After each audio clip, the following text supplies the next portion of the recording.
নমস্কার বন্ধুরা, ভিন্ন স্বাদের গল্পে আপনাদেরকে স্বাগত।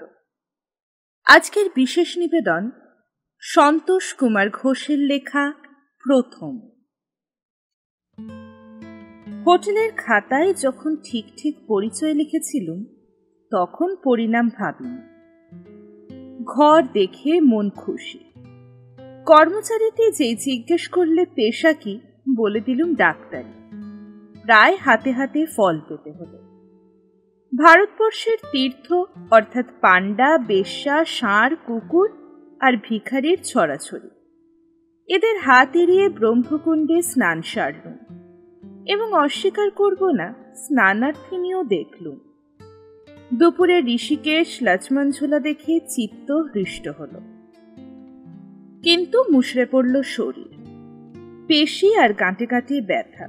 স্থির করলুম বিকেলে আর নড়ব না, শুয়ে শুয়েই তীর্থ মাহাত্ম্য ধ্যান করব, ঘুমিয়ে পড়ব। দ্বিতীয় ইচ্ছাটা অবশ্য পূর্ণ হয়নি, কেননা হোটেলের খাট ছাড়পোকা ছাওয়া। ক্ষণে ক্ষণে সরসজ্জার স্বাদ পেয়ে চমকে উঠলুম। একটু পরেই দরজায় টোকা পড়ল। ভাবলুম হোটেলের চাকর চায়ের বাসন সরাতে এসেছে। বললুম, আ যাও। কবাট ঠেলে যে এলো তাকে দেখেই নিজের ভুল টের পেলুম।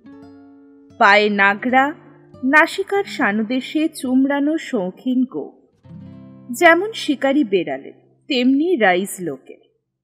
ওই এক নির্ভুল চিহ্ন। উঠে পড়ে নকল সৌজন্য দেখিয়ে বললাম, বসুন। লোকটি ব্যস্ত, কিছু বা বিব্রত, বসল না। বিশুদ্ধ হিন্দিতে বললে, আপনি ডাক্তার? আমি পাশের ঘরে উঠেছি। আমার স্ত্রী হঠাৎ অসুস্থ হয়ে পড়েছেন, একবার আসবেন? জানা ছিল ঠিকই স্বর্গে গিয়েও ধান ভান। ডাক্তারকে যে তীর্থস্থানে এসেও নাড়ি টিপে খেতে হয় সেটা এবার টের পেল। লোকটি বোধহয় বুঝেছিল আমি ইতস্তত করছি। ইয়া দশাশই চেহারা, কিন্তু বিনয়ে যেন কুকড়ে এতটুকু হয়ে গেল। বললে, ডক্টর সাহেব, আমরা এখানে বিদেশি, বানারস থেকে এসেছি, যাব কেদার বদ্রী। এখানকার কাউকেই চিনি না। স্ত্রী হঠাৎ অসুস্থ হয়ে পড়লেন। হোটেলওয়ালাকে বললুম একজন ডাক্তারকে খবর দিতে, সে আপনার খোঁজ দিল। আপনি চলুন ডক্টর সাহেব, আপনার ফিস আমি দেব। অগত্যা উঠতেই হলো। গলায় জামা এবং জুতোয় পা গলাতে গলাতে বললুম, ফি নেব না, তীর্থে এসে না হয় কিছু পুণ্যই করা গেল। আসুন, আগে আপনার স্ত্রীকে দেখে তো আসি। ভদ্রলোক প্রায় প্রৌঢ়, তাকে দেখেই আন্দাজে রোগিণীর একটা চেহারা ধরে নিয়েছিল। উল্কি আর নথ, বিপুল বক্ত্রনেত্র, মধ্যবয়সী একটা চর্বি আর মাংসের স্তূপ, বিবৃত দরা, স্তম্ভরূপ। কিন্তু যা দেখলুম তাতে চৌখাটে এক পলক দাঁড়িয়ে থাকতে হলো। দেখলুম যৌবন শেষ ক্ষীণ একটি রমণী বিছানার চাদরের সঙ্গে মিশে ক্রমাগত এপাশ ওপাশ ফিরে ছটফট করছে। ওজনে একটি রাজহংসীর চেয়ে বিশেষ বেশি হবে না। মেদ মাংসের প্রাচুর্য দূরে থাক, যে উরোজস্ফীতি স্ত্রীলোকের দেহলক্ষণের অন্তর্গত, সে দুটিও এখনো ফলহীন বৃন্তবৎ, লুপ্তপ্রায়। কিন্তু রোগিণীর রূপধ্যানে ডাক্তারি এথিক্স অশুদ্ধ হয়, সুতরাং চিন্তাটাকে বেশিক্ষণ প্রশ্রয় দিলুম না। কাছে গিয়ে বললুম, কি কষ্ট আপনার? বুকের দিকে আঙুল দেখিয়ে বললে, বড় জ্বালা। মুখের একাংশ ঢাকা, বুলিও হিন্দি, তবু চমকে উঠল। মনে হলো এ গলা ইতিপূর্বে কোথাও শুনেছি। শ্রুতি স্মৃতিকে উত্তেজিত করে তুলল, কিন্তু তখনকার মতো কৌতূহল দমন করতে হলো। পরীক্ষা এবং প্রশ্নাদির পর বুঝলুম পুরনো অম্বলের ব্যথা, অনিয়মে পথকষ্টে অনিদ্রায় বেড়েছে। যতবার ভদ্রমহিলা আমার কথার জবাব দিলেন ততবার চমকে উঠলুম। মনে হলো পরিচিত কারোর কথা শুনছি, নতুবা এই ভদ্রমহিলাই আর কারোর বচনভঙ্গি নকল করছেন। তাড়াতাড়ি একটা প্রেসক্রিপশন লিখে ওর স্বামীর হাতে দিলুম। বললুম, ওষুধটা এক্ষুনি আনিয়ে নেবেন। পথ্য সম্পর্কিত একটা নির্দেশ দিয়েছিলুম, মনে আছে? লোকটিকে কিছু বিব্রত হতে দেখলুম। ওষুধের দোকান হয়তো অনেক দূর, সেই সময়টা রোগিণী একলা থাকবে। আশ্বাস দিলুম, ভয় নেই, হোটেলের কোনো চাকর পাঠাতে পারেন কিনা দেখুন, তাছাড়া আমি তো পাশেই আছি, নজরে রাখব। কৃতজ্ঞতা জানিয়ে লোকটি বেরিয়ে গেল। আমিও সঙ্গে বেরিয়ে বারান্দায় এলুম। পিছনের দরজা খোলাই রইল। নদীর পার বরাবর বারান্দা অস্থির পায়ে চষতে শুরু করল। নিস্তেজ আলোমলিন ঘর থেকে থেমে থেমে ক্ষীণ একটা গোঙানি। যদিও আমি ডাক্তার, মেয়েদের কাছে সুখদেবের মতো, তবু অস্বস্তি একেবারে ছিল না বলতে পারি না। হারকি পৈরিতে গঙ্গা পুজোর অবিরাম ঘণ্টাধ্বনি, ক্লক টাওয়ারের উদ্ভাসিত ঘড়িটার পিছনে কোনো একটা শুক্লা তিথির ভাঙা ভীরু চাঁদ একেবারেই নিষ্প্রভ। দূরের পাহাড়টা থেকে থেকে বুকে মুখে হালকা মেঘের ওড়না টানে, কখনো সরায়। পাতার নৌকোয় স্রোতের দ্বীপের সারি। নিচের রাস্তায় সস্তার রিক্সাওয়ালা মাঝে মাঝে হেঁকে যাচ্ছে, কাঙ্খাল কাঙ্খাল। আর আমি দীর্ঘ আধো অন্ধকারে বারান্দায় স্তম্ভিত। কখনো শোনা কণ্ঠস্বরকে শনাক্ত করতেই চেষ্টা করছি। সেই গোঙানির শব্দটুকু নিশ্চয়ই বিচিত্র এই পরিবেশের সঙ্গে বনে গিয়েছিল, নইলে থেমে যেতেই টের পেলুম কি করে। উঁকি দিয়ে দেখি মেয়েটি পাশ ফিরে জলের গ্লাসটা ধরতে চাইছে, পারল না। ফসকে যাওয়া কাঁসার পাত্রটা ঝনঝন করে মেঝেই গড়িয়ে পড়ল। জলে বালিশের একধার ভিজে উঠল। তাড়াতাড়ি ভিতরে গিয়ে বলল, থাক, আপনি উঠবেন না, আমি জল এনে দিচ্ছি। কল থেকে জল ভরে গ্লাসটা ওর হাতে দিলাম। ঠিক তখনই চণ্ডী পাহাড় থেকে দমকা একটা হাওয়ায় ওর মুখের কাপড় না সরলে আমার স্মৃতির শবচ্ছেদের মতো পুরো আবরণটুকু সরত কিনার সন্দেহ। চমকে উঠলুম, চিনলুম। বুলন্দ শহরের দময়ন্তী গুপ্তকে চিনতে এত দেরি হলো, এইটাই আশ্চর্য। চিনলুম বটে, কিন্তু দ্বন্দ্ব গেল না। প্রেসক্রিপশনে লিখেছিলুম ওম প্রকাশ ভার্গব। টিকটিকির লেজের মতো দময়ন্তী পুরনো পদবিটা না হয় খসিয়েছেন বুঝলুম, কিন্তু নতুনটা জুড়লেন কি করে? বিচক্ষণ শ্রোতাগণ অবশ্য টের পেয়েছেন ঠিক জায়গায় কথারম্ভ করতে পারিনি। আগের কথা আগে না সারার ওই বিপদ। প্রণয়ের যা রীতি, গল্পেরও তাই, অর্থাৎ প্রথমে পায়ে ধরে সাধতে হয়। আমরা এ নিয়ম মানি নে, হঠাৎ কোমর জড়িয়ে ধরি। তাতে ইপসিতা ধরা তো দেয়ই না, ছটফট করে, ছাড়া পেলেই ছিটকে পালায়। রস থাক, একটা যন্ত্রযুগীয় উপমা দিই। ভারী গাড়িকে খানিকটা পিছু হতে তবেই সামনে চলতে হয়। আমাকেও অগত্যা তাই করতে হবে। দু চার কথায় আদি পর্ব সেরে ফিরতে হবে উত্তরখণ্ডে।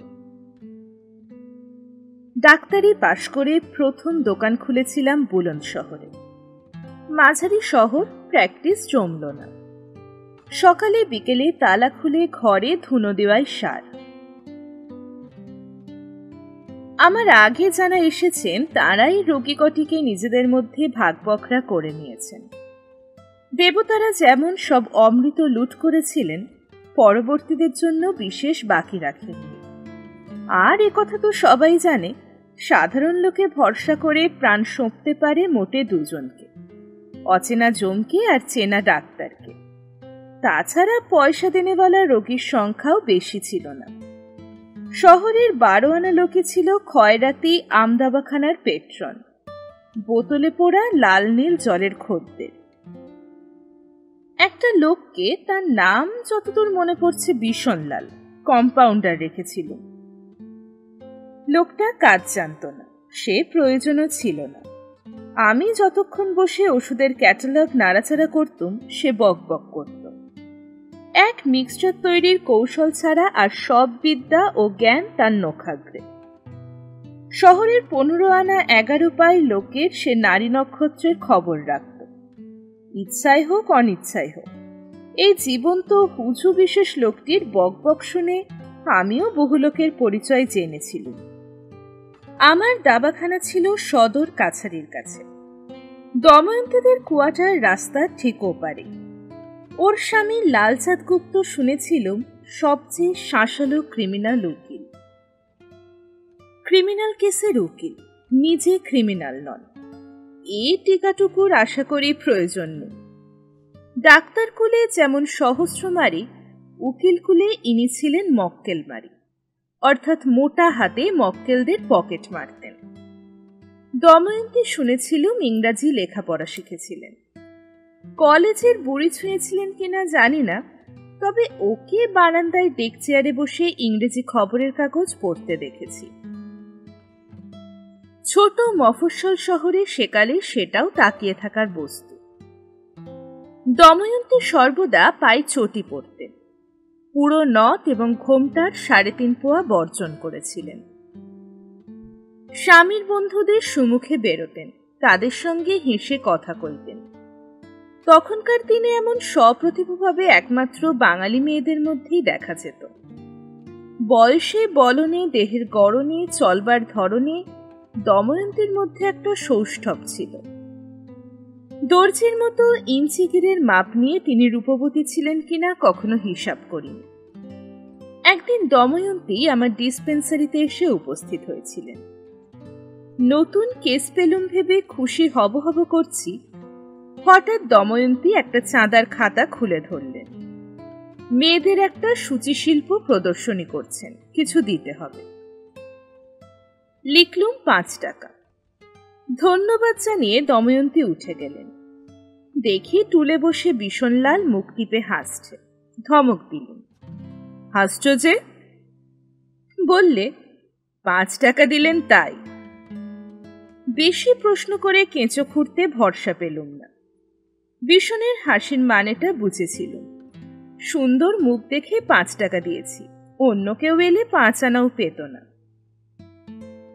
বিষণলাল আপন মনে খানিক পরে বললে, এতেই পার পেলেন ভাববেন না, ও আরো অনেকবার আসবে।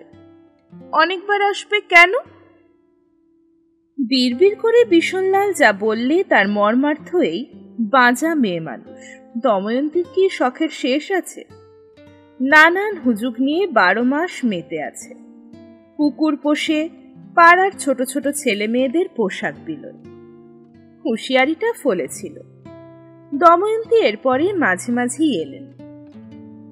মফস্বল শহর, আর্ট এক্সিবিশন নেই, নাচ গানের জলসারও তখন পর্যন্ত চলন হয়নি। তবু হইচইয়ের এক একটা ছুতো নিয়ে তিনি বারবার আসতেন। প্রতিবারই 2-5 টাকা দিয়ে তবে রেহাই পেত। বাপমা মরা ছেলেদের জন্য দময়ন্তী একটা অনাথাশ্রম খোলার উদ্যোগ করছিলেন, আমরা উৎসাহ দিয়েছিল। সরকারি গ্রান্ট এবং মিউনিসিপাল আনুকূল্যের জন্য চিঠি লেখালেখি চলছিল। শুধু চাঁদায় চলে না, স্বয়ং লালচাঁদ বাবু নাকি 1010 টাকা দিতে রাজি হয়েছিলেন। হঠাৎ একদিন শুনলুম অনাথাশ্রম খোলা হবে না। খরচের ভয়ে লালচাঁদ বাবু পিছিয়ে গেলেন নাকি? বিষণলালের মুখে শুনলাম তা নয়। লালচাঁদ বাবুর প্রচুর আয়, এসব ছোটখাটো খরচকে তিনি পরোয়া করেন না। সন্তানাদি নেই, সম্পত্তি ভোগ করবে কে? তিনি নিজে বন্ধু বান্ধব নিয়ে ফুর্তিতে মজে আছেন। স্ত্রীকেও লম্বা সুতোয় স্বাধীনতা দিয়েছেন, যা খুশি করুক। লালচাঁদ বাবুকে যেন চেক সইয়ের বেশি হাঙ্গামা পোয়াতে না হয়। শুনলুম ব্যাগরা দিয়েছে রতনলাল, লালচাঁদ বাবুর দূর সম্পর্কের ভাগ্নে। সন্তানাদি না হলে সেই সমস্ত সম্পত্তির উত্তরাধিকারী। তাকেও আমি দেখেছি। 19-20 বছর বয়সের ঝাঁকড়া চুলওয়ালা ছোকরা, ঘুড়ি আর পায়রা ওড়ানো ছাড়া কোনো বিদ্যা রপ্ত করেনি। অনাথাশ্রম হলে তার ভাগের টাকায় কম পড়ে। সেই বলেছে, মামি এসব খেয়াল ছাড়ো, বাজে কাজে এভাবে 1000 টাকা তুমি ওড়াতে পারবে না। কিন্তু শুধু তার কথাতে নয়, আরো একটা কারণ ছিল। সেটা আর কদিন পরেই টের পেলুম। লালচাঁদবাবু কোর্ট থেকে ফিরে ক্লাবে গেছেন। ও বাড়ির বুড়ি ঝি আমাকে ডাকতে এলো। ডাক্তার হিসাবে লালচাঁদবাবুর বাড়িতে সেই আমার প্রথম পদার্পণ। বুক পরীক্ষার নল, জ্বরকাঠি ইত্যাদি অস্ত্র শস্ত্র সঙ্গেই নিয়েছিল। চামড়ার ঝাঁপিটাও ভুলিনি। অনেক অভিজ্ঞতার ফলে দেখেছি ওটা হাতে শক্ত করে ধরা থাকলে মনে কেমন জোর পাই, বুক ধুকধুকটাও অনেক কমে যায়। জিজ্ঞাসা করলুম, কার অসুখ? শুনলুম স্বয়ং বিবিজির। বিশেষ পরীক্ষার প্রয়োজন ছিল না। চোখের পাতা টেনে এবং 2-4টে প্রশ্ন করেই যা টের পাবার পেলেন। তবু নিঃসন্দেহ হতে বললুম, আপনি ঠিক জানেন এর আগে আপনার কখনো এমন অনিয়ম হয়নি? সলজ্জ ঘাড় কাত করে দময়ন্তী জানালেন, না। তবে আমি যা ভেবেছি তাই। আমি 1-2 ওষুধ লিখে দিচ্ছি, মনে ফুর্তি আর সাহস রাখুন। 2-1 মাস পরে বরং দিল্লি বা লখনৌ গিয়ে একজন লেডি ডাক্তার দেখিয়ে আসবেন। বুড়ি ঝি ফের আমাকে সদর অবধি পৌঁছে দিল। বাইরের ঘরে রতনলাল বসেছিল, কেমন একটা অপ্রকৃতস্থ দৃষ্টি। মনে হলো আমাকে কিছু বলবে, কিন্তু সুযোগ পাইনি। আমি তার আগেই রাস্তায় নেমে পড়েছিলাম। ডিসপেন্সারিতে পৌঁছে চেয়ারে আসীন হবার আগে স্বস্তি পাইনি। মনে হয়েছিল পিঠে তীর বেঁধে আছে। রতনলাল ওর জ্বলন্ত চোখ দুটো দিয়ে আমাকে অনুসরণ করছিল, তাতে ভুল নেই। বিষণলালকে সব কথা বলতে সে শুধু হাসল। ডক্টর সাহেব, এ তো হবেই। ওর হাত থেকে এত বড় সম্পত্তিটা ফসকে যাবে, ও চটবে না? বললুম, সবটা ফসকাবে না, লালচাঁদবাবু ওকে কিছু দেবেন নিশ্চয়ই। বিষণলাল গম্ভীর গলায় বললে, কিছুতে পুরোটার আশা মেটে না ডক্টর সাহেব। রতনলাল সেদিনই এসেছিল, তখন অনেক রাত। বিষণলালকে বিদায় দিয়ে দরজায় কুলুপ দেবার উদ্যোগ করছি। রতনলাল এলো, চেয়ারে ধপ করে বসে বলল, আপনার সঙ্গে একটা কথা ছিল ডাক্তার। ওর প্রস্তাব শুনে স্তম্ভিত হয়ে গেল। গলা ধাক্কা দিতে হলে ওকে ছুঁতে হয়, সে প্রবৃত্তিও হলো না। বললুম, আপনি ভুল ঠিকানায় এসেছেন, এসব নোংরা কাজ আমি করি না। এতক্ষণ ওর চোখ জ্বলছিল। এবার লোকটা নির্লজ্জের মতো হাসতে শুরু করল। বলল, কত টাকা চান আপনি? 1000, 2000? বললুম, লাখেও নয়। হাসতে হাসতে রতনলাল বললে, লাখ টাকা আপনি কখনো একসঙ্গে দেখেননি, সে আন্দাজি আপনার নেই। বেকুব না হলে 2000-এই রাজি হতেন। কড়া গোছে 2 ডোজ ওষুধ মিশিয়ে দিতেন, কেউ জানতেও পারত না। জানেন দেহাতি একটা দায় মাত্র 100 রুপিয়া পেলেই এ কাজে রাজি হবে। দাঁতে দাঁত চেপে বললুম, রতনলাল, তোমাকে আমি পুলিশে দেব। রতনলালের ব্যবহারে চটে ছিল, বিস্মিত হইনি। বিস্মিত করলেন লালচাঁদবাবু স্বয়ং। সেটা পরদিনের ঘটনা। সেদিনও বিষণলাল চলে গেছে। লালচাঁদবাবু এসেই দরজাটা ভেজিয়ে দিলেন, আমার অনুমতিও নিলেন না। রূপ বাঁধানো ছড়িটা রাখলেন চেয়ারের এক পাশে। ওর নিঃশ্বাসে অল্প স্বল্প সুরার গন্ধ ছিল। সন্ত্রস্ত হয়ে উঠেছিলাম। লালচাঁদবাবু একদৃষ্টে আমার দিকে কিছুক্ষণ চেয়ে থেকে বললেন, কাল আপনি আমার বাসায় গিয়েছিলেন? অস্বীকার করা মূর্খতা। বললুম, গিয়েছিলুম। আমার স্ত্রীকে পরীক্ষা করেছেন? সেটাও স্বীকার করলুম। লালচাঁদবাবু কিছুক্ষণ চুপ থেকে ছড়িটা ঠিকঠাক নাড়লেন। হঠাৎ জোর দিয়ে জিজ্ঞেস করলেন, আপনি ঠিক জানেন ডাক্তার, আপনার কোনো ভুল হয়নি? যা ভেবেছেন তাই ঠিক? সবিনয় বললুম, সামান্য কেস, এসব ব্যাপারে ভুল হবার তো কথা নয়। তাছাড়া আপনার স্ত্রী স্টেটমেন্টের সঙ্গেও আমার সিদ্ধান্ত মিলে যাচ্ছে। লালচাঁদবাবু বললেন, আশ্চর্য। উকিল সাহেব বিচলিত হচ্ছেন কেন? বরং খুশি হবার কথা। বংশলোভ থেকে বেঁচে গেলেন। লালচাঁদবাবুর মুখ উজ্জ্বল হয়ে উঠল না, যা আশা করেছিল। গুম হয়ে বসে রইলেন। ছড়িটা প্ল্যানচেটের পায়ের মতো নিজে থেকেই যেন নড়তে থাকল। তারপরেই লালচাঁদবাবু একটা নাটকীয় কাণ্ড করলেন। খুলে ফেললেন গায়ের আলপাকার কোট। হেঁট হয়ে পায়ের জুতোর ফিতে খুলতে খুলতে বললেন, আপনাকে একটা কাজ করতে হবে ডাক্তার। আমার স্ত্রীকে পরীক্ষা করেছেন, আমাকেও পরীক্ষা করতে হবে। হতভম্ব হয়ে বললুম, কেন? ততক্ষণে লালচাঁদ পায়ের মোজাও টানতে শুরু করেছেন। ছড়িটা ঠক করে পড়ে গেল মাটিতে। তাড়াতাড়ি ওর পাশে গিয়ে দাঁড়ালুম। বললুম, ব্যস্ত হবেন না, কি ব্যাপার আমাকে সব বলুন তো। উত্তেজনায় লালচাঁদের সারা দেহ কাঁপছে, সেই সঙ্গে কণ্ঠস্বর। বললেন, আমার স্ত্রীর সন্তান ধারণের ক্ষমতা আছে জেনেছেন, কিন্তু সন্তান দানের শক্তি আমার আছে কিনা সেটাও জেনে নিন। বেশি ঔৎসুক্য প্রকাশ না পায় এমন গলায় বললুম, সে শক্তি আপনার নেই এটা ভাবছেন কেন? ততক্ষণে শ্রান্তিতে লালচাঁদবাবুর কপালে বিন্দু বিন্দু ঘাম ফুটেছে। ছড়িটা ফের কুড়িয়ে নিয়েছেন। অবসন্ন গলায় তাকে বলতে শুনলুম, জানি বলেই ভেবেছি। মনের অগোচরে যেমন পাপ নেই ডাক্তারবাবু, তেমনি রোগও নেই। আপনাকে লুকোব না, কম বয়সে শরীরের উপর অত্যাচার করেছিলাম। আপনাদের কথায় বলে বাঘে ছুলে নাকি 18 ঘা, কিন্তু এক ঘাই আমাকে নিষ্ফলা করে গেছে। রোমাঞ্চিত বোধ করলুম। চিকিৎসা ব্যবসায় এরপরে বহু লোকের বহু স্বীকারোক্তি শুনতে হয়েছে, কিন্তু প্র্যাকটিসের প্রথম পর্বে অর্ধপরিচিত শাঁসালো একটি উকিলের ভাঙা ভাঙা জবানবন্দি শুনে গায়ে যে কাঁটা দিয়েছিল, সে অনুভূতিটুকু এখনো ভুলিনি।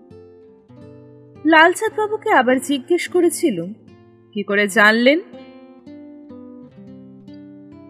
সুরাপানে ঈষৎ লালচে চোখ দুটি কিছুক্ষণ আমার মুখে ন্যস্ত করে লালচাঁদ চুপ করে রইলেন। ধীরে ধীরে বললেন, আমি আগেও একবার ডাক্তার দিয়ে পরীক্ষা করিয়েছিল। তিনজন স্পেশালিস্ট, তারা কিছু লুকোয়নি। স্পষ্ট করে জানিয়ে দিয়েছিল, ভোগের ক্ষমতা আমার অটুট থাকবে, কিন্তু সন্তানের পিতৃত্ব কখনো পাব না। হাত বাড়িয়ে লালচাঁদ এক গ্লাস জল চাইলেন, এনে দিলুম। গলা ভিজিয়ে লালচাঁদ ফের শুরু করলেন, কিন্তু দময়ন্তী এ কাজ কেন করলো ডাক্তারবাবু? আমি তো ওকে ঠকাতে চাইনি। বিয়ের পরই ভয়ঙ্কর কথাটা যেই জেনেছি, অমনি নিজেকে দূরে দূরে রেখেছি। দময়ন্তীর শরীরটা নষ্ট করতে চাইনি।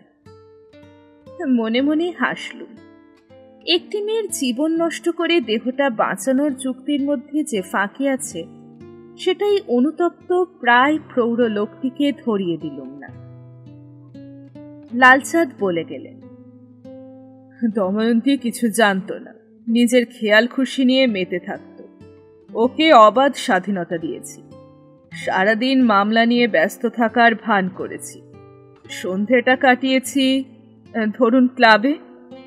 মদ ফের ধরেছি। রাত্রেও ঘুমিয়ে পড়লে পা টিপে টিপে চোরের মতো বিছানায় উঠেছি। জেরা করলুম, প্রতিজ্ঞা কোনোদিনও ভাঙেননি। স্পষ্ট নগ্ন প্রশ্নে লালচাঁদবাবু শিউরে উঠলেন। আপনা থেকেই ওর মাথা নুইয়ে পড়ল। আস্তে আস্তে বললেন, ভেঙেছি। আমি পশু হতে পারি ডাক্তার, কিন্তু মানুষও তো। এই দীর্ঘ বিবাহিত জীবনে 5 বার কি 6 বার, কিন্তু তাতেও তো এই ঘটনা ঘটা সম্ভব নয়। নিরস গলায় বললুম, কেন? নুয়ানো মাথা নেড়ে নেড়ে লালচাঁদ বললেন, আমার রক্ষিতাও ছিল। লখনৌতে একজন, বানারসে একজন দেহালিতে, কিন্তু তারাও কোনোদিনও সন্তান সম্ভবা হয়নি ডাক্তার। আমি কোনো মন্তব্য করলুম না। লালচাঁদবাবু নিজেই দম নিয়ে বললেন, অথচ দময়ন্তী হলো। সামান্য 1 বার কি 2 বারের সংকল্পচ্যুতি, তাতেই। তাই তো আমি আবার নিজেকে পরীক্ষা করাতে এসেছি ডাক্তার। ভালো করে জেনে নিতে চাই সেই স্পেশালিস্টরা কি সেদিন তবে ভুল করেছিল? লালচাঁদ গুপ্তকে সেদিন পরীক্ষা করতে হয়েছিল। ছোট ডিসপেন্সারি, সাজ সরঞ্জাম অল্প, যথাসাধ্য করল। বললুম রিপোর্ট কাল দেব। রিপোর্টে অপ্রত্যাশিত কিছু ছিল না। নিঃসংশয়ে জেনেছিলুম স্পেশালিস্টদের ভুল হয়নি। সে রিপোর্ট অবশ্য লালচাঁদবাবু পাননি, কেননা কয়েকটা চাঞ্চল্যকর ঘটনা অতঃপর ঘটে গেল। পরদিন সকালেই শুনলুম দময়ন্তী নিরুদ্দেশ। বিষণলাল আমাকে ফিসফিস করে জানালে রতনলালেরও খোঁজ নেই। গুজব দুয়ে দুয়ে চার করলে। পুলিশ কোর্টের বড় উকিল নিজে, কিন্তু পুলিশের শরণ নিলেন না, গা ঢাকা দিলেন। সপ্তাহখানেক পরে খবর পেলুম তিনিও শহর ছেড়েছেন। আমি জানি এ কাণ্ড না ঘটলেও লালচাঁদ আমার কাছে রিপোর্ট নিতে আসতেন না। সুরার প্রভাবে দ্রবীভূত চিত্ত নিয়ে গভীর রাত্রে অপরিচিত একটি ডাক্তারের কাছে জীবনের গোপন রহস্য উন্মোচন করেছিলেন। সেটা নেহাত সাময়িক বৈকল্য। দিনের আলোয় তার কাছে মুখ দেখাতে পারতেন না। এর বছরখানেক পরে আমিও বুলন শহরের পাট তুলে আগ্রা চলে আসি। এই আগ্রাতে আমি যদি ওদের দেখা না পেতুম, তবে দময়ন্তী চরিত্রের অনেকটাই আমার কাছে অনাবৃত থেকে যেত। চিপিটোলার ডিসপেন্সারিতে বসে আছি। বিকেল থেকে টিপটিপ বৃষ্টি। ডিসেম্বরের শেষ, কনকনে হাওয়া, হাড়ি ছুঁচ বেঁধা শীত। রাস্তায় পুরো কাদা, লোকজনের যাতায়াত বিরলতর হয়ে এসেছে। সেদিনকার মতো ছাপ বন্ধ করব কিনা ভাবছি, হঠাৎ ফোর্টের বাসের আড্ডার দিক থেকে একটা হল্লা শুনতে পেল। সঙ্গে সঙ্গে দোকানপাট বন্ধ হতে থাকলো। শুনলুম দুদল মাতালে দাঙ্গা বেঁধেছে। শোরগোলটা এদিকেও আসছিল। বাইরে তো যাওয়া যাবে না। আমিও ভিতর থেকে দরজা এঁটে দিলাম। ফটফট সোডার বোতল তো ভাঙছে, ছোড়াছুড়িও চলছে শুনলুম, পটকাও ফাটছে। দূর দূর বুকে বসে আছি। মনে হলো হল্লাটা যেন আমার দরজার সামনে পৌঁছেই স্তব্ধ হয়ে গেছে। একটু পরেই দরজায় টোকা পড়ল। একটি দুটি নয়, অস্থির হাতে। সেই সঙ্গে আর্তচিৎকার, ডক্টর সাহেব, ডক্টর সাহেব! দরজা খুলতেই হলো। দেখি দাঙ্গাকারীর দল মোড় অব্দি এগিয়ে গেছে। রাস্তা ভর্তি এখন কাঁচের টুকরো।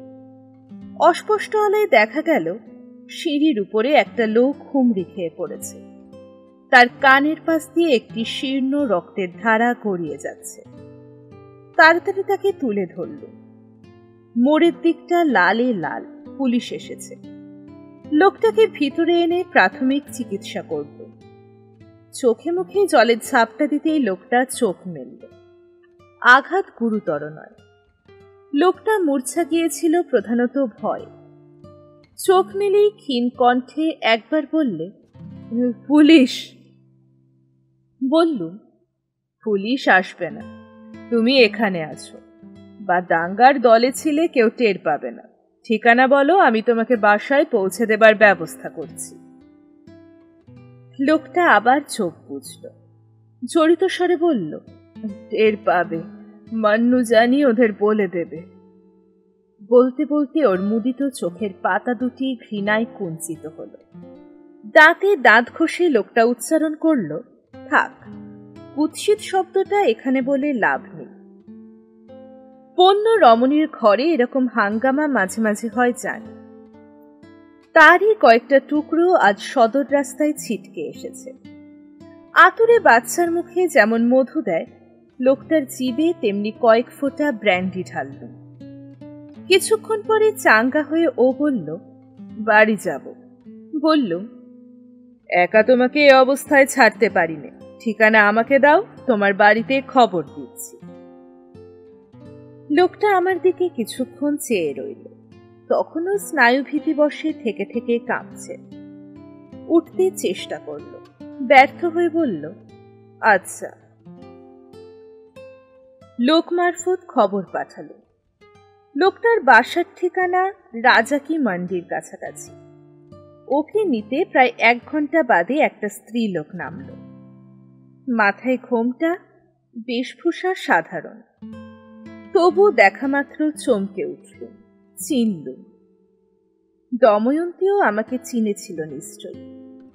সেই গভীর রাতে ওষুধের দোকানে দাঁড়িয়ে আমার সঙ্গে কয়েকটা কথা ওকে বলতে হয়েছিল, কিন্তু মাথার ঘোমটা খসতে দেয়নি, মুখের একাংশ আড়াল করে রেখেছিল। এসেই দময়ন্তী ধপ করে মাটিতে বসে পড়েছিল। রতনলালের ব্যান্ডেজ বাঁধা মাথাটা কোলে টেনে নিয়েছিল। ক্ষতটাও একটু টেনে টুনে হয়তো দেখত, যদি না আমি ধমক দিতাম। বুলন শহরের মহিলাটির আভিজাত্যের কণা মাত্র অবশিষ্ট নেই। বারবার আকুল হয়ে জিজ্ঞেস করল, কোথায় চোট লেগেছে ডক্টর সাহেব? ভয়ের কিছু নেই তো? বললুম, ভয়ের কিছু নেই, সামান্য ক্ষত। হঠাৎ রাস্তায় পা পিছলে পড়ে গিয়ে। ঘোমটায় মুখ ঢাকা, তবু দময়ন্তীর মুখের বাঁকা হাসিটুকু অনুভব করলাম। মিছিমিছি আমাকে ভোলাচ্ছেন বাবু সাহেব, আমি সব জানি। ও মান্নুজানের ওখানে গিয়েছিল, আজ তলব পেয়েছে যে ওই খারাপ মেয়েটাই ওকে খাবে। দময়ন্তীর মুখে কয়েকটা ঘৃণার রেখা ফুটে উঠবে ভেবেছিল, কিন্তু দেখলাম আশ্চর্য মমতায় ও রতনলালকেই জড়িয়ে ধরেছে।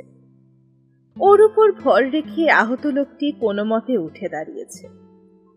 সিঁড়ি পর্যন্ত এগিয়ে দময়ন্তী পিছন ফিরে একবার বললে, বাবুজি এবার নিয়ে যাই। ওর হাতে একটা ওষুধ দিল, বলল, জ্বর হতে পারে। পরিচর্যা সম্পর্কে ভারী কি ডাক্তারি চালে কয়েকটা পরামর্শ দিল। ভাবলুম ওখানেই ব্যাপারটা চুকে গেল, কিন্তু যাই। পরদিন সকালে দোকানের ঝাপ খুলতে না খুলতেই দময়ন্তীর চিরকুট এসে হাজির। এক্ষুনি একবার যেতে হবে। পুলিশ কেসে জড়িয়ে পড়ব ভয় ছিল, তবু গেল। অনেক গলিঘুচি পেরিয়ে তবে ওদের বস্তি। বস্তি বলবো, দুর্গন্ধ, খোলা নর্দমা ঘিরে সারি সারি খাপড়ার ঘরকে আর কি বলা চলে। বাইরের বারান্দায় একটি শিশু মাটি ঘাঁটছে, তার গায়ে এক গাছি সুতোও নেই। আমার জুতোর শব্দে চমকে সে কেঁদে উঠল। ছায়াচ্ছন্ন ঘরখানির মধ্যে ব্যান্ডেজ বাঁধা মাথা নিয়ে রতনলাল শুয়ে, তার শিয়রে দময়ন্তীকে বসে থাকতে দেখল। কাল রাতে মুখ লুকিয়েছিল, আজ ঘোমটার চিহ্নটুকু নেই। আমাকে চিনেছে সেটা স্বীকার করতে সংকোচ নেই। আমি পাছে চিনে ফেলি সেই ভয়টুকুও নেই। বললুম, কেমন আছে এখন? ম্লান হেসে দময়ন্তী বলল, ভালো। কাল সারারাত কিন্তু ছটফট করেছে, ভুলও বকছিল। বললুম, ও কিছু না। রতনলালের নাড়ি ধরল। বাইরের বাচ্চাটা তখন থেকে ট্যাঁটা করছে, থামেনি। ইশারায় রতনলাল দময়ন্তীকে বলল বাচ্চাটাকে ধরতে।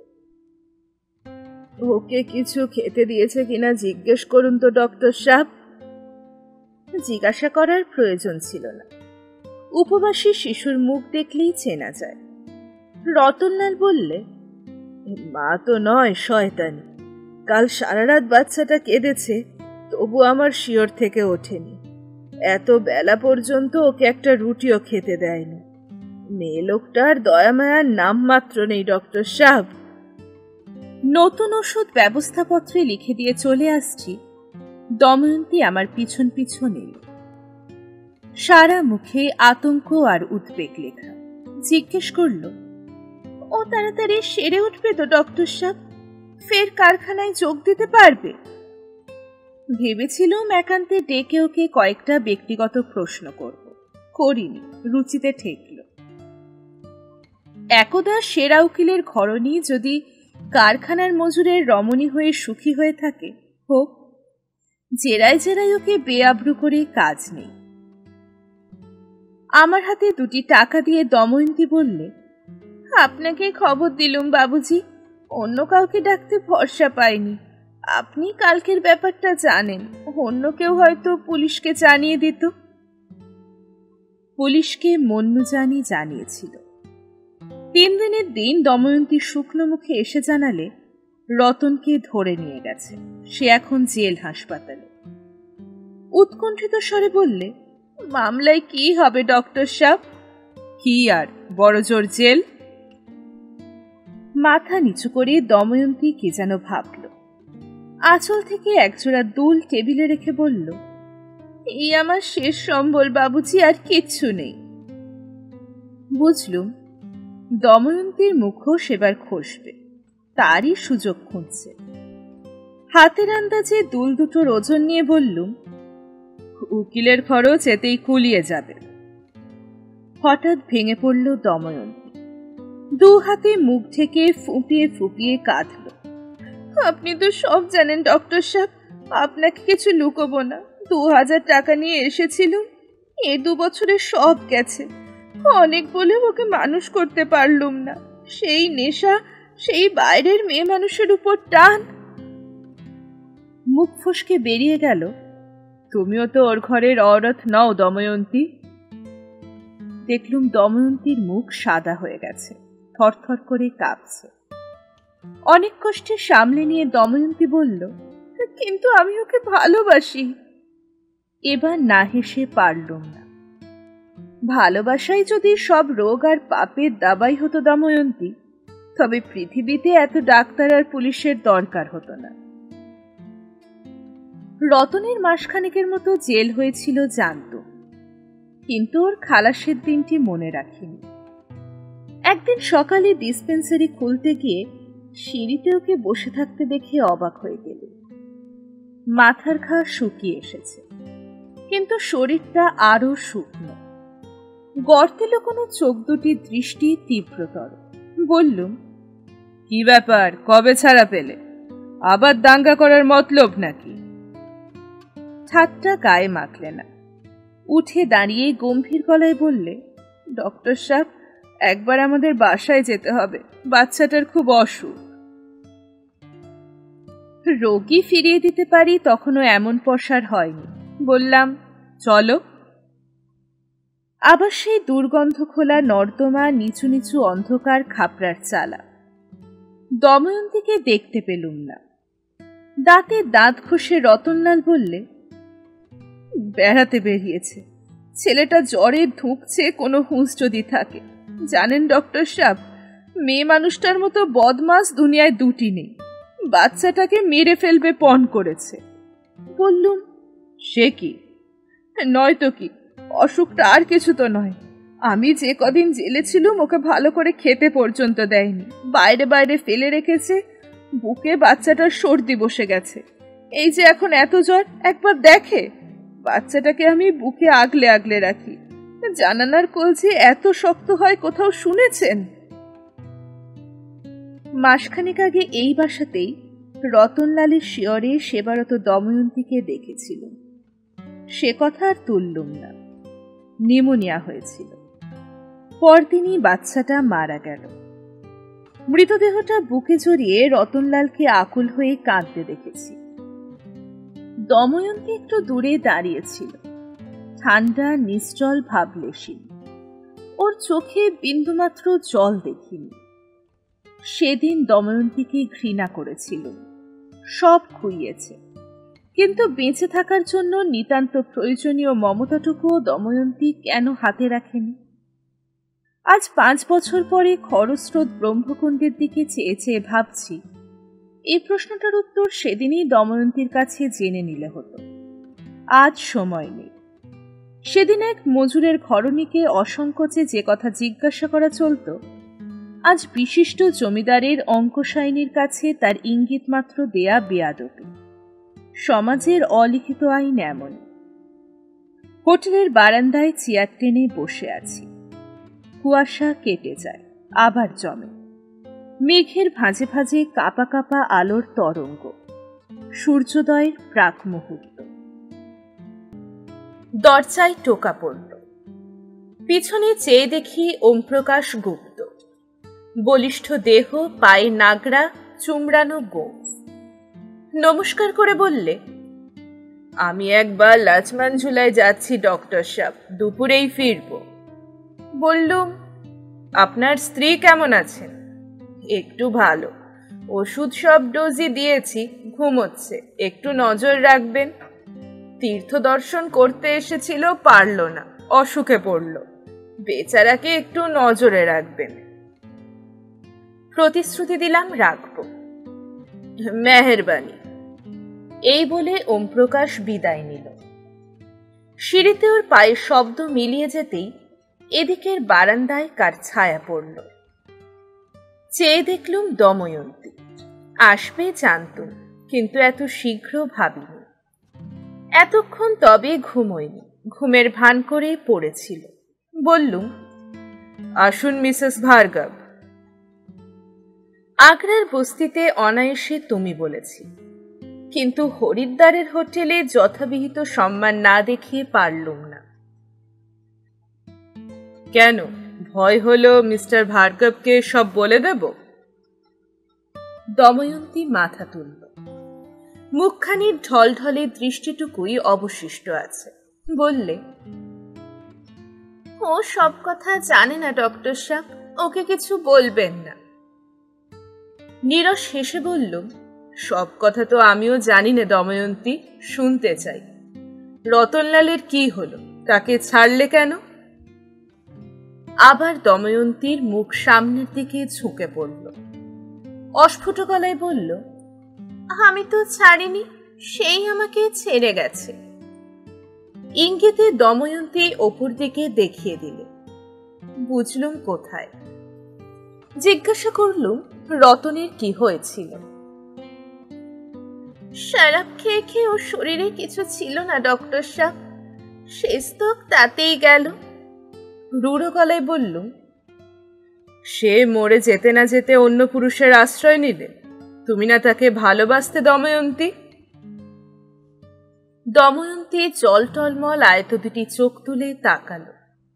বাস্তব বাবুজি, এখনো বাসি, কিন্তু আপনি যা ভেবেছেন সেভাবে নয়।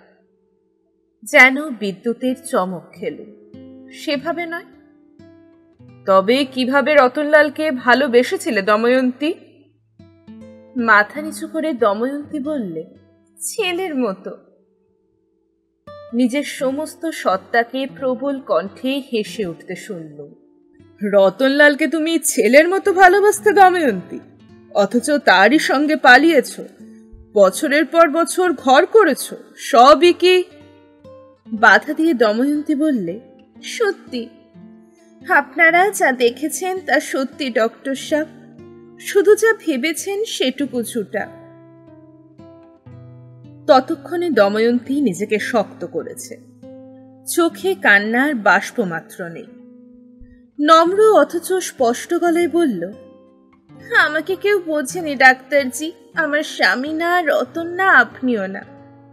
একটু দরদ থাকলে বুঝতেন, বিয়ে করেও যে মেয়ে কোলে ছেলে পায় না তার দুঃখ। একটু ভেবে বলুন তো বাবুজি, আমি কি পেয়েছি? স্বামী। সে আমাকে কোনোদিনও ছেলে দিতে পারত না। তাই বলে? বাধা দিয়ে দময়ন্তী বললে, আমাকে বলতে দিন, সে দুঃখ আমি ভুলতে রাজি ছিল। আপনি তো জানেন বাবুজি, পরের ছেলে মেয়ে আমি আপন করতে কি না করেছি। রতন যখন এলো, ওর বয়স তখন 17, আমার 22। সুন্দর কচি মুখ, ওকে আমি মায়ের মতোই ভালোবাসলুম। মনে হলো টাকা আর সামাজিক মান আমাকে যে শান্তি দেয়নি, এতদিনে তা পাবো। স্বামী সুখ পাইনি, পুত্র সুখ পাব। অবিশ্বাস উবে গিয়েছিল। রুদ্ধশ্বাসে বললুম, তারপর? আমার নসিবে কোনোটাই ছিল না বাবুজি। রতন আমাকে সে চোখে দেখলে না, তার উপর আমার টানের অন্যরকম অর্থ করলে। প্রথম প্রথম বুঝিনি, সুযোগ পেলেও যখন তখন আমাকে জড়িয়ে ধরত, অস্বস্তি হতো, তবু চটিনি, ভাবতুম ছেলে মানুষ। পরে বুঝেছিলুম ও অল্প বয়সেই বিগড়েছে, কিন্তু বুঝলেই স্নেহ সঙ্গে সঙ্গে উবে যায় না বাবুজি। ওকে বাধা দিতুম, বোঝাতে চেষ্টা করতুম, ও বুঝতে চাইতো না। মাথা নেড়ে নেড়ে বলতো, আমি জানি তুমি ভয় পাচ্ছ, তোমার মনের কথা অন্য, নইলে কেন তুমি আমাকে এত টাকা দাও, রোজ খাবার নিয়ে আমার জন্য বসে থাকো। আমাদের গাঁয়ের অনেক মেয়ের সঙ্গে ভাব করেছি, এসব টানের মানে জানি। মেয়েদের সব রীতি আমার জানা আছে, পেটে খিদে মুখে লাজ। শুনে শরীর কাঠ হয়ে যেত, ভাবতুম ঠাস করে একটা চড় মারি, কিন্তু কচি মুখখানার দিকে চেয়ে সব ভুলে যেতুম। সেই মায়াই আমার কাল হলো। একদিন অন্ধকারে আমার বিছানায় এসেছিল, আমি তখন মফস্বলে। চেঁচিয়ে উঠতে যাব, ও আমার মুখে হাত চাপা দিল, বললে বাধা দিলে পালিয়ে যাবে, বিষ খাবে, ওকে বরাবরের মতো আমি হারাবো। সে কথা বিশ্বাস করলুম। আমার নীতির শিকড় শুদ্ধ নড়ে গেল। একটি মাত্র সুখ আমার, একটি মাত্র শান্তি, তাও যাবে। হঠাৎ দময়ন্তী থামল। ঠোঁটের কোণ শুকনো, চোখের মণি বালি ধুধু প্রান্তরের মতো জ্বলছে। ঠোঁট দুটি আলাদা হতেই তিতো একটু হাসি ঝরে পড়ল। বাকিটা নিজে মুখে বলবো না ডক্টর সাহেব। যাকে ছেলের মতো ভালোবাসি তাকে কাছে রাখতে তার সন্তানের মা পর্যন্ত হতে হলো। সেই গ্লানিটুকু কল্পনা করে নিন।